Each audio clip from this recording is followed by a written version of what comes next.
Hi all, ഇനി നമ്മൾ discuss ചെയ്യാൻ പോകുന്നത് സോഫ്റ്റ്വെയർ എഞ്ചിനീയറിംഗ് ചലഞ്ചസ് ആണ്. Software engineering is defined as the systematic approach to development, operation, maintenance and retirement of software. നമ്മളൊരു software engineering എന്നുകൊണ്ട് define ചെയ്തിരുന്നത് എന്തായിരുന്നു? ഒരു സിസ്റ്റമാറ്റിക് അപ്രോച്ചാണ് ഒരു സോഫ്റ്റ്വെയറിൻ്റെ ഡെവലപ്മെൻറ്റും ഓപ്പറേഷനും മെയിൻ്റെനൻസും റിട്ടയർമെൻറ്റും ഒക്കെ ഇൻക്ലൂഡ് ചെയ്തിട്ടുള്ള ഒരു സിസ്റ്റമാറ്റിക് അപ്രോച്ചാണ് ഒരു സോഫ്റ്റ്വെയർ എഞ്ചിനീയറിംഗ് എന്ന് പറയുന്നത്. The use of the term systematic approach for the development of software implies that methodologies are used for developing software which is repeatable. ഇതിനകത്ത് നമ്മൾ സിസ്റ്റമാറ്റിക് അപ്രോച്ച് എന്നുകൊണ്ട് മീൻ ചെയ്യുന്നത് നമ്മളൊരു സോഫ്റ്റ്വെയർ ഡെവലപ്മെൻറ്റ് എടുത്ത് നോക്കുകയാണെങ്കിൽ അതിനകത്ത് നമ്മൾ കൊണ്ടുവരുന്ന മെത്തഡോളജീസ് എന്താണ്. അത് ഇനി ഒരു പ്രാവശ്യം ചെയ്ത് തന്നെയാവും ചിലപ്പോൾ പിന്നത്തെ പ്രാവശ്യം സോഫ്റ്റ്വെയർ ചെയ്യുമ്പോൾ ഉണ്ടാവും. അതായത് സിമിലർ ആയിട്ടുള്ള കുറേ മെത്തഡോളജീസ് തന്നെയാവും യൂസ് ചെയ്യുക. അപ്പോൾ അത്തരം മെത്തഡോളജീസിനെയാണ് നമ്മൾ മീൻ ചെയ്യുന്നത്. That is if the methodology are applied by different groups of people similar software will be produced. അതായത് നമ്മൾ ഒരുപാട് കമ്പനി അല്ലെങ്കിൽ ഒരുപാട് ഓർഗനൈസേഷൻ എടുത്ത് നോക്കി കഴിഞ്ഞാൽ ഒരുപാട് ഡിഫറെൻറ്റ് ഗ്രൂപ്പ് ഓഫ് പീപ്പിളിനെ എടുത്ത് നോക്കി കഴിഞ്ഞാൽ ഈ സെയിം മെത്തഡോളജീസ് യൂസ് ചെയ്തിട്ട് അവർ സോഫ്റ്റ്വെയർ ഡെവലപ്പ് ചെയ്ത് കഴിഞ്ഞാൽ ആളുകളൊക്കെ ഡിഫറെൻ്റ് ആണെങ്കിലും സിമിലർ സോഫ്റ്റ്വെയർ തന്നെ പ്രൊഡ്യൂസ് ചെയ്യും. അതാണ് ഇത്തരം മെത്തഡോളജീസിൻ്റെ അല്ലെങ്കിൽ ഇത്തരം ഒരു സിസ്റ്റമാറ്റിക് അപ്രോച്ചിൻ്റെ പ്രത്യേകത. അതായത് പ്രോബ്ലം സെയിം ആണെങ്കിൽ ഡിഫറെൻ്റ് ആളുകൾ ചെയ്യുകയാണെങ്കിലും സിമിലർ സോഫ്റ്റ്വെയർസാണ് ഉണ്ടാവുക. The goal of software engineering is to take software development closer to science and engineering and away from ad hoc approach for development whose outcomes are not predictable but which have been used heavily in past still continue to be used for developing software. അപ്പോൾ നമ്മളൊരു software engineering ചെയ്യുമ്പോൾ നമ്മൾ അതിൻ്റെ development ഒക്കെ ചെയ്യുമ്പോൾ അത് scientific ആയിട്ടുള്ള അതേപോലെ എഞ്ചിനീയറിംഗ് ബേസിലുള്ള സിസ്റ്റമാറ്റിക് അപ്രോച്ചൊക്കെ യൂസ് ചെയ്തിട്ട് വേണം നമ്മൾ ഡെവലപ്പ് ചെയ്ത് കൊണ്ടുവരാൻ. അല്ലാതെ ഒരു അഡ്ഹോക്ക് അപ്രോച്ച് ഒരിക്കലും കൊണ്ടുവരരുത്. അഡ്ഹോക്ക് അപ്രോച്ച് കൊണ്ടുവന്നാൽ അതിനൊരു പക്ഷേ പ്രെഡിക്റ്റബിൾ ആയിരിക്കില്ല.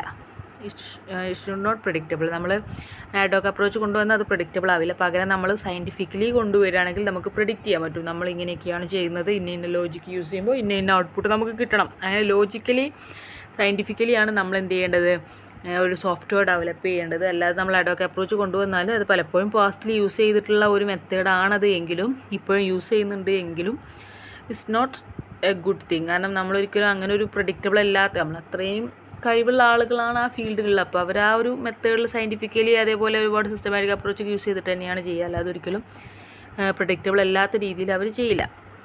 പക്ഷേ ചെയ്യുന്ന കേസുകളുണ്ട്, സ്മോൾ പ്രൊജക്റ്റിൻ്റെ കേസുകളിലൊക്കെ ചെയ്യുന്നവരുണ്ട് എന്നാണ് ഇതിനകത്ത് പറയുന്നത്. ഇതാണ് ജസ്റ്റ് നമ്മൾ അതിൻ്റെ ഒരു ഫിഗറായിട്ട് കാണിച്ചിട്ടുള്ളത്. നമ്മുടെ ടെക്സ്റ്റ് ബുക്കിലുള്ള ഫിഗറാണ്. അതായത് സോഫ്റ്റ്വെയർ ഡെവലപ്പ് ചെയ്യുകയാണ്, യൂസർ നീഡ്സിനനുസരിച്ച് സോഫ്റ്റ്വെയർ ഡെവലപ്പ് ചെയ്തു. It should satisfy the user needs or clients. Industrial strength software is meant to solve some problems of the client. We use the term client very general sense, meaning people who need satisfy the software. Industrial strength software എന്ന് പറഞ്ഞാൽ നമ്മളൊരു client എന്താണോ request ചെയ്തിട്ടുള്ളത് ആ problem solve ചെയ്ത് കൊടുക്കാനാണ് നമ്മൾ industrial strength software കൊണ്ട് മീൻ ചെയ്യുന്നത്. ഇവിടെ ക്ലയൻറ്റ് എന്ന് പറഞ്ഞാൽ ഒരു പക്ഷേ ഗ്രൂപ്പ് ഓഫ് പീപ്പിൾ ആവും. ആരാണോ റിക്വസ്റ്റ് ചെയ്തത് അവരാണ് client. The problem therefore is to systematically develop software to satisfy need of some user of clients. അതായത് ഇതിനകത്ത് വരുന്ന ഒരു പ്രശ്നം എന്താ വെച്ചാൽ ഈ യൂസറിൻ്റെ അല്ലെങ്കിൽ ക്ലയൻറ്റിൻ്റെയോ നീഡ്സ് സാറ്റിസ്ഫൈ ചെയ്ത് കൊടുക്കേണ്ടത് നമ്മൾ സിസ്റ്റമാറ്റിക്കലി നമ്മുടെ സോഫ്റ്റ്വെയർ ഡെവലപ്പ് ചെയ്തുകൊണ്ടാണ്. നമ്മൾ പറഞ്ഞ പോലെ ഒരു അഡ്ഹോക്ക് അപ്രോച്ച് ആണെങ്കിൽ ഒരു പക്ഷേ നമുക്കറിയില്ല എന്താണ് ഔട്ട്പുട്ട് വരാമെന്നൊന്നും. ഒരിക്കലും അങ്ങനെ വരാൻ പാടില്ല. അതുകൊണ്ട് തന്നെ നമ്മൾ സിസ്റ്റമാറ്റിക്കലി തന്നെ ഒരു ക്ലയൻറ്റ് റിക്വസ്റ്റ് ചെയ്ത് കഴിഞ്ഞാൽ അയാൾക്ക് എന്ത് ചെയ്യണം, ഡെവലപ്പ് ചെയ്ത് കൊടുക്കണം. Though the basic problem is to systematically develop software to satisfy the client there are some factors which affect the approach select to solve the problem. അപ്പോൾ നമ്മൾ ഇതിനകത്ത് സിസ്റ്റമാറ്റിക്കലി ഡെവലപ്പ് ചെയ്യുക എന്ന് മീൻ ചെയ്യുമ്പോൾ അതിനകത്ത് അതിനെ അഫക്റ്റ് ചെയ്യുന്ന ഒരുപാട് പ്രശ്നങ്ങളുണ്ട്. അതായത് നമ്മൾ ഈ ഒരു പ്രോബ്ലം സോൾവ് ചെയ്യുമ്പോൾ നമ്മൾ അതിനെടുക്കുന്ന അപ്രോച്ചസിനെ അഫക്റ്റ് ചെയ്യുന്ന പല ഫാക്ടേഴ്സും ഉണ്ട്. അതാണ് ചാലഞ്ചസ് എന്ന് നമ്മളിവിടെ മീൻ ചെയ്യുന്നത്. These factors are the primary forces that drive the progress and development in the field of software engineering. ആ ഫാക്ടേഴ്സാണ് നമ്മളുടെ ഒരു സോഫ്റ്റ്വെയർ ഡെവലപ്മെൻറ്റിൻ്റെ അല്ലെങ്കിൽ സോഫ്റ്റ്വെയർ എഞ്ചിനീയറിങ്ങിൻ്റെ ഡെവലപ്മെൻറ്റിനെയും പ്രോഗ്രഷനെയൊക്കെ ബാധിക്കുന്ന ഒരു അഫക്റ്റ് ചെയ്യുന്ന കുറച്ച് ഫാക്ടേഴ്സാണ്. We consider there are some primary challenges for software engineering and discuss some of the key ones here. നമുക്ക് അങ്ങനെയുള്ള കുറച്ച് സോഫ്റ്റ്വെയർ ചാലഞ്ചസാണ് ഇനി ഡിസ്കസ് ചെയ്യാൻ പോകുന്നത്. ഫസ്റ്റ് വൺ എന്ന് പറഞ്ഞ സ്കെയിലാണ്. A fundamental factor that software engineering must deal with is the issue of scale. Development of very large system require a very different set of methods compared to developing small system. അപ്പോൾ ഇതിനകത്ത് first വരുന്ന challenge പറഞ്ഞാൽ സ്കെയിലാണ്. അതായത് നമ്മളിപ്പോൾ ഒരു software ഉണ്ട്, അത് കുറച്ച് സ്മോൾ സോഫ്റ്റ്വെയർ ആണ്. അപ്പം നമ്മൾ ഇനി അത് നമുക്കൊരു ലാർജ് സോഫ്റ്റ്വെയർ ഉണ്ടാക്കുമ്പോൾ ഇതും അതും തമ്മിൽ എന്തൊക്കെയോ കുറച്ച് ബന്ധമുണ്ടെന്ന് കരുതി ഒരിക്കലും നമുക്കത് സ്കെയിലപ്പ് ചെയ്ത് കൊണ്ടുവരാൻ പറ്റില്ല. അതായത് ഇത് കുറച്ച് ചിലപ്പോൾ ഇത് ഇന്ന 5 കൊടുക്കുന്ന കേസാണെങ്കിൽ അത് 10 എന്നുള്ള രീതിയിൽ സെറ്റ് ചെയ്താൽ പോരെ എന്നുള്ള ഒരു അൺപ്രഡിക്റ്റബിൾ തെറ്റിദ്ധാരണ എല്ലാവർക്കും ഉണ്ടാകും. അതൊരിക്കലും പാടില്ല. ഒരിക്കലും നമുക്ക് സ്മോൾ സോഫ്റ്റ്വെയറിനെ എന്ത് ചെയ്യാൻ പറ്റില്ല, ലാർജ് സോഫ്റ്റ്വെയറിലേക്ക് സ്കെയിലപ്പ് ചെയ്യാൻ പറ്റില്ല. അതാണ് ഇവിടെ പറയുന്നത്. ഫണ്ടമെൻ്റൽ ഫാക്ടർ എന്താണെന്ന് വെച്ചാൽ നമ്മൾ ഒരിക്കലും ഒരു സ്മാൾ സോഫ്റ്റ്വെയറിലേക്ക് എടുക്കുന്ന മെത്തേഡ്സും അതേപോലെ ലാർജ് സോഫ്റ്റ്വെയറിലേക്ക് എടുക്കുന്ന അല്ലെങ്കിൽ ലാർജ് സിസ്റ്റത്തിന് എടുക്കുന്ന മെത്തേഡ്സും അറ്റലി ഡിഫറെൻ്റ് ആയിരിക്കും. ഒരിക്കലും സെയിം എടുത്തിട്ട് നമ്മൾ എന്താ പറയുക നീട്ടി വലിക്കല് ചെയ്യുന്നത്. In other words, methods that are used for developing small systems generally known as scale up the large system. അതായത് നമ്മൾ സ്മോൾ സിസ്റ്റത്തിന് എടുക്കുന്ന കൺസെപ്റ്റുകൾ മെത്തേഡ്സ് ഒന്നും ഒരിക്കലും സ്കെയിൽ അപ്പ് ചെയ്ത് കഴിഞ്ഞാൽ അതൊരു ലാർജ് സിസ്റ്റം ആകുമെന്നുള്ളൊരു തെറ്റിദ്ധാരണ ഒരിക്കലും ഉണ്ടാകാൻ പാടില്ല.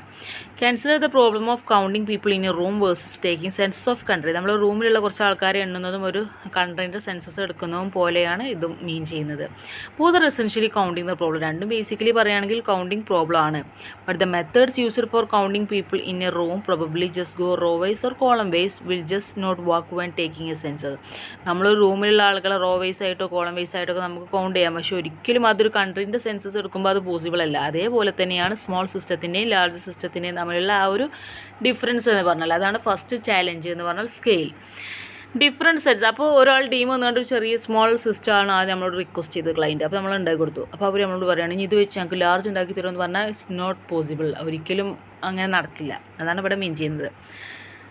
പക്ഷേ ഈ പറയുന്ന ക്ലൈൻറ്റിന് ഒരു പക്ഷേ ആ ഡിഫറൻസ് മനസ്സിലാവണമെന്നില്ല. ഇതിൻ്റെ ബിഹൈൻഡിൽ എത്രത്തോളം എഫേർട്ട് എടുക്കുന്നതെന്ന് ഒരിക്കലും ആ ക്ലൈൻറ്റ് മനസ്സിലാക്കുന്നില്ല. അവർ ഇതെന്താ സ്മോൾ സിസ്റ്റം അല്ലേ, ഇത് വെച്ച് നിങ്ങൾ ലാർജനാക്കി തന്നാളെന്നൊക്കെ പറയുന്ന ടീമുകൾ ഉണ്ടാവും. അപ്പോൾ നമ്മൾ പറഞ്ഞ പോലെ സെൻസസും കൗണ്ടിങ് ഇൻ എ റൂമും ഡിഫറെൻറ്റ് തന്നെയാണ്. Different set of methods will have to be used for counting a census and the census problem will require considerably more management, organisation and validation in addition to counting. അപ്പോൾ നമ്മൾ ഒരു റൂമിലുള്ള ആളുകളുടെ എണ്ണുമ്പോഴും ഒരു കൺട്രീൻ്റെ census എടുക്കുമ്പോൾ രണ്ടും different method തന്നെയാണ് use ചെയ്യുന്നത് നമ്മൾ പറഞ്ഞു. മാത്രമല്ല നമ്മുടെ സെൻസസ് എടുക്കുമ്പോൾ ജസ്റ്റ് ആ കൗണ്ടിങ് മാത്രം മതിയാവില്ല നമുക്ക്. പിന്നെ അത് മൊത്തത്തിൽ മാനേജ് ചെയ്യേണ്ടി വരും, ഓർഗനൈസ് ചെയ്യേണ്ടി വരും, വാലിഡേറ്റ് ചെയ്യേണ്ടി വരും. കാരണം ഒരുപാട് സ്റ്റേറ്റ്സ് ഒക്കെ അതിനകത്ത് ഇൻക്ലൂഡ് ചെയ്യുന്നുണ്ട്. അപ്പോൾ ഓരോ സ്റ്റേറ്റിൻ്റെ എടുത്തിട്ട് പിന്നെ അത് വെച്ചിട്ട് ഓർഗനൈസ് ചെയ്യണം, അത് വെച്ചിട്ട് വാലിഡേറ്റ് ചെയ്യണം. അങ്ങനെ ഒരുപാട് മെത്തഡോളജീസ് അവിടെ നമ്മൾ യൂസ് ചെയ്യുന്നുണ്ട്. Similarly, methods that one can use to develop programs of few hundred lines cannot be expected to work when software a few hundred thousands line to be developed. അതേപോലെ തന്നെ നമ്മളൊരു 100 line of code use ചെയ്തിട്ടുള്ള ഒരു പ്രോഗ്രാമും അതേപോലെ 100,000 line need ചെയ്യുന്ന ഒരു പ്രോഗ്രാമും ഒരിക്കലും നമുക്ക് സെയിം മെത്തേഡ് വെച്ചിട്ട് ചെയ്യാൻ പറ്റില്ല. A different set of methods must be used four developing large software. നമ്മൾ പറഞ്ഞ പോലെ തന്നെ ലാർജ് സോഫ്റ്റ്വെയർ ആകുമ്പോൾ ഇപ്പോൾ ഈ സെൻസസിൻ്റെ കേസൊക്കെ പറഞ്ഞ പോലെ ഡിഫറെൻ്റ് ആയിട്ടുള്ള മെത്തേഡ്സ് തന്നെയാണ് യൂസ് ചെയ്യുന്നത്. ഈ large project involve the use of engineering and project management. അതിനകത്ത് നമ്മൾ എഞ്ചിനീയറിംഗും പ്രൊജക്ട് മാനേജ്മെൻറ്റും ഒക്കെ ഇൻവോൾവ് ചെയ്യണം. For software project by engineering we mean the method, procedure and tool that are used in small project. Informal methods for development and management can be used. അപ്പോൾ ഒരു software ഇത്തരം ഒരു ലാർജ് സോഫ്റ്റ്വെയർ കൊണ്ടുവരുമ്പോൾ നമ്മൾ പറഞ്ഞു എഞ്ചിനീയറിംഗും project management ഒക്കെ include ചെയ്യണം. അതിനകത്ത് മെത്തേഡ്സ്, പ്രൊസീജിയേഴ്സ്, ടൂൾസും ഒക്കെ നമ്മൾ ഇൻക്ലൂഡ് ചെയ്യുന്നുണ്ട്. പക്ഷേ സ്മോൾ പ്രൊജക്റ്റ് ആകുമ്പോൾ അതിനകത്ത് ഡെവലപ്മെൻറ്റും മാനേജ്മെൻറ്റും മാത്രം കൊണ്ടുവന്നാൽ മതി. ഇവിടെ നമ്മളൊരു ജസ്റ്റ് ഒരു ഫിഗർ കാണിച്ചിട്ടുണ്ട്. ജസ്റ്റ് ഓരോ സോഫ്റ്റ്വെയറിനുള്ള ലൈൻ ഓഫ് കോഡ് എത്രയാണ് KLOCയിലാട്ടോ കൊടുത്തുള്ളത്. അപ്പോൾ ചെറിയ ചെറിയ നമ്പർ കണ്ട് എത്ര ഉള്ളൂ എന്ന് കരുതണ്ട. കിലോ ലൈൻ ഓഫ് കോഡിലാണ് കൊടുത്തിട്ടുള്ളത്. KLOC ആണ്. ചില പ്രൊഡക്ട്സിൻ്റെയൊക്കെ സൈസ് ജസ്റ്റ് കൊടുത്തതാണ് നമുക്കിതിനെ കാണിക്കാൻ വേണ്ടിയിട്ട്. ഓരോന്ന് ഇത്രയും സൈസ് ഉള്ളതാണ്. അതുകൊണ്ട് റെഡ് ഹാറ്റ് ലിനക്സ് ഒക്കെ 30,000 KLOC ആണ്. അതേപോലെ വിൻഡോസ് XP ഒക്കെ 40,000 KLOC ആണ്. അതേപോലെ കുറേ ഉണ്ട്. പൈതൺ 200 KLOC ആണ്. പിന്നെ അത് പേളുണ്ട് 320 KLOC, GCC 980 KLOC ഒക്കെ ഉണ്ട്. അത് വരക്കൊന്നും വേണ്ട, ജസ്റ്റ് കാണാൻ വേണ്ടി നമ്മുടെ ടെക്സ്റ്റ് ബുക്കിലുള്ള ഒരു ഫിഗറാണ്. As shown in the figure when dealing with a small software project the engineering capability requires is low. All you need to know how to program and a bit of testing. നമ്മളൊരു small software പ്രൊജക്റ്റാണ് ചെയ്യുന്നതെങ്കിൽ നമുക്ക് just എന്ത് ചെയ്യാൻ മതി, എങ്ങനെ ഒരു programme ചെയ്യാം, എങ്ങനെ ടെസ്റ്റിംഗ് ചെയ്യാം എന്നുള്ളൊരു ബേസിക് ഐഡിയ മാത്രം മതി. And the project management requirement is also low. നമുക്ക് അതിനകത്ത് കാര്യമായിട്ടൊരു പ്രൊജക്ട് മാനേജ്മെൻറ്റ് റിക്വയർമെൻറ്റ്സ് ഒന്നും ഉണ്ടാവില്ല, ചെറിയൊരു സോഫ്റ്റ്വെയർ അല്ലേ. അപ്പോൾ നമുക്കൊരു ബേസിക് കോഡ് അതേപോലെ തന്നെ ടെസ്റ്റിങ്ങിൻ്റെ ചെറിയൊരു ഐഡിയ, അതേപോലെ പ്രൊജക്ട് മാനേജ്മെൻറ്റും കുറച്ചൊക്കെ ഒരു ഐഡിയ ഉണ്ടായാൽ നമുക്ക് എന്ത് ചെയ്യാൻ പറ്റും, ആർക്കും ഒരു സ്മോൾ സോഫ്റ്റ്വെയർ പ്രൊജക്റ്റിനെ ഉണ്ടാക്കാൻ പറ്റും. However when the scale changes to large to solve such problems properly it is essential that we move in both direction. The engineering methods for the development need to be formal and the project management for the development project also need to be formal. എന്നാൽ സ്മോളിൽ നിന്ന് ലാർജിലേക്ക് മാറുന്നതിനനുസരിച്ച് നമ്മൾ പറഞ്ഞ scale തന്നെ മാറുന്നുണ്ട്. അതുകൊണ്ട് തന്നെ നമുക്ക് ഒരിക്കലും ഒരു ജസ്റ്റ് ഒരു കോഡ് അറിഞ്ഞാൽ മാത്രം മതി എന്നുള്ള രീതിയിൽ മുന്നോട്ട് പോകാൻ പറ്റില്ല. അപ്പോൾ നമുക്ക് കോഡിങ് അറിയണം, അതിൻ്റെ കൂടെ ഡെവലപ്മെൻറ്റിൻ്റെ എല്ലാ സിസ്റ്റമാറ്റിക് മെത്തേഡ്സും അറിയണം, എഞ്ചിനീയറിംഗ് മെത്തേഡ്സ് അറിയണം, പ്രൊജക്ട് മാനേജ്മെൻറ്റ് മെത്തേഡ്സ് അറിയണം. എല്ലാത്തിനെക്കുറിച്ചും വ്യക്തമായി ഫോർമലി അറിയുന്നവർക്ക് ലാർജ് സ്കെയിൽ സോഫ്റ്റ്വെയർസ് ഡെവലപ്പ് ചെയ്യാൻ പറ്റുള്ളൂ. For example, if we leave 50 bright programmers together who know how to develop small programs well without formal management and development procedures, and ask them to develop an online inventory control system for an automotive manufacturer, it is highly unlikely that they will produce anything of use. നമ്മളിപ്പോൾ ഒരു 50 bright programme, ഒരു 50 നന്നായിട്ട് programme ചെയ്യാൻ പറ്റുന്ന പ്രോഗ്രാമേഴ്സിനെ വിട്ടു. എന്നിട്ട് അവർക്ക് നന്നായിട്ട് ചെറിയ ചെറിയ പ്രോഗ്രാംസൊക്കെ ഉണ്ടാക്കാൻ കഴിയും. അത്തരം ആളുകളെ വെച്ചിട്ട് നമ്മളൊരു ഓട്ടോമേറ്റീവ് മാനുഫാക്ചറർ എന്തെങ്കിലും ഒരു ഡിവൈസോ എന്തെങ്കിലും ഒരു സോഫ്റ്റ്വെയർ ഡെവലപ്മെൻറ്റിനുള്ള ഒരു ചാൻസ് കൊടുക്കണം. അവർക്ക് എല്ലാവർക്കും കൺസെപ്റ്റുകൾ ഇട്ട് കൊടുത്തു. എന്നിട്ട് അവരോട് ഡെവലപ്പ് ചെയ്യാൻ പറയുകയാണെങ്കിൽ ഒരിക്കലും അവർക്കൊരു യൂസ്ഫുൾ ആയിട്ടുള്ള പ്രൊഡക്റ്റ് ഒന്നും ഉണ്ടാക്കാൻ പറ്റില്ല. കാരണം എന്താണ്, അവിടെ ഒരു സിസ്റ്റമാറ്റിക് അപ്രോച്ചോ കോർഡിനേഷനോ ഒന്നുമില്ല. ഓരോരുത്തർക്കും പ്രോഗ്രാമിംഗ് അറിയാം എന്നുള്ളതുകൊണ്ട് ഒരിക്കലും ഒരു ലാർജ് സ്കെയിൽ സോഫ്റ്റ്വെയർ ഡെവലപ്പ് ചെയ്യാൻ കഴിയില്ല. അതാണ് ഇവിടെ നമ്മൾ പറയുന്നത്. To successfully execute the project, a proper method for engineering the system has to be used and the project has to be tightly managed to make sure that method are indeed being followed and the cost, schedule and quality are under control. അപ്പോൾ നമുക്കൊരു project successfully execute ചെയ്യാൻ ഈ പറഞ്ഞ പോലെ ഓരോ പ്രോഗ്രാമേഴ്സിനും different ആയിട്ട് വിട്ടിട്ട് അവർക്ക് ചാൻസ് കൊടുക്കുന്നതിന് പകരം എല്ലാവരും ഒരുമിച്ച് കോർഡിനേറ്റ് ചെയ്തിട്ട് ഒരു സിസ്റ്റമാറ്റിക് അപ്രോച്ച് മെത്തഡോളജിസൊക്കെ കൊണ്ടുവരികയാണെങ്കിൽ ഇറ്റ് വിൽ ബി സക്സസ്ഫുൾ. അങ്ങനെ എല്ലാവരും കൂടി കൂട്ടിയിട്ട് ഒരു പ്രോപ്പർ മെത്തേഡ് യൂസ് ചെയ്തിട്ട് നമ്മൾ എന്ത് ചെയ്യാണ്, ടൈറ്റ്ലി മാനേജ് ചെയ്തിട്ട് തന്നെ നമ്മളത് ഡെവലപ്പ് ചെയ്ത് കൊണ്ടുവരികയാണെങ്കിൽ കോസ്റ്റും ഷെഡ്യൂളും ക്വാളിറ്റിയും ഒക്കെ നമ്മളുടെ കൺട്രോൾ വരും. അല്ലെങ്കിൽ വെറുതെ കുറേ കോസ്റ്റ് ചിലവായിട്ട് കാര്യമില്ലല്ലോ, നമ്മൾ കരുതിയ പ്രൊഡക്റ്റ് കിട്ടണ്ടേ. സോ ഇവിടെ ജസ്റ്റ് മീൻ ചെയ്തത് എന്താ വെച്ചാൽ കുറേ ബ്രൈറ്റ് പ്രോഗ്രാമേഴ്സ് ഉണ്ടായതുകൊണ്ട് കാര്യമില്ല, അവർക്കിടയിലുള്ള ഒരു മാനേജ്മെൻറ്റും കോർഡിനേഷനൊക്കെ കൊണ്ടുവന്നിട്ട് സിസ്റ്റമാറ്റിക്കലി കുറേ മെത്തഡോളജീസൊക്കെ യൂസ് ചെയ്തിട്ട് കൊണ്ടുവരികയാണെങ്കിൽ മാത്രമേ അവരുടെ ആ ഒരു പ്രോഗ്രാമിംഗ് സ്കില്ലുകൊണ്ട് പോലും കാര്യമുള്ളൂ. There is no universally acceptable definition of what small project and what large project and the scales are clearly changing with time. അപ്പോൾ ഒരിക്കലും നമുക്കൊരു ഡെഫിനിഷനൊന്നുമില്ല, ഇന്നതാണ് സ്മോൾ പ്രൊജക്റ്റ്, ഇന്നതാണ് ലാർജ് പ്രൊജക്റ്റ് എന്നൊന്നും. അതിൻ്റെ സ്കെയിൽസ് ഓരോ ടൈമിൽ ചേഞ്ച് ചെയ്തുകൊണ്ടിരിക്കും. അതിനനുസരിച്ചാണ് സ്മോൾ പ്രൊജക്റ്റും ലാർജ് പ്രൊജക്റ്റും വരുന്നത്.